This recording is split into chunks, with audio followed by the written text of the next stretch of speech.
চাঁদ আর সূর্যের মধ্যে আসল পার্থক্য কি তা কি আপনি জানেন? বিজ্ঞান আমাদের বলে সূর্য হলো একটি বিশাল নক্ষত্র যার নিজস্ব আলো ও তাপ আছে। অন্যদিকে চাঁদ হলো একটি উপগ্রহ যার নিজস্ব কোনো আলো নেই, সে সূর্যের আলোকেই প্রতিফলিত করে মাত্র। কিন্তু ইসলামিক দৃষ্টিকোণ থেকে এই দুটির গুরুত্ব আরও অপরিসীম। সূর্য আমাদের দিনের আগমন এবং নামাজের সঠিক সময় নির্ধারণে সাহায্য করে।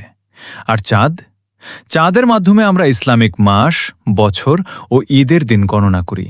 তাছাড়া আমাদের প্রিয় নবী সাল্লাল্লাহু আলাইহি ওয়াসাল্লামের আঙুলের ইশারায় এই চাঁদ দ্বিখণ্ডিত হওয়ার মুজেজা তো আমরা সবাই জানি। চাঁদ ও সূর্য দুটি মহান আল্লাহর অপূর্ব সৃষ্টি ও নিদর্শন। আপনার কাছে রাতের স্নিগ্ধ চাঁদ বেশি ভালো লাগে নাকি ভোরের ঝলমলে সূর্য? নিচে কমেন্ট বক্সে আপনার মতামত জানান। ভিডিওটি ভালো লাগলে লাইক দিন, কমেন্টে সুবহানাল্লাহ লিখুন এবং এমন আরও ইসলামিক ভিডিও পেতে পেজটি ফলো ও চ্যানেলটি সাবস্ক্রাইব করে সাথেই থাকুন।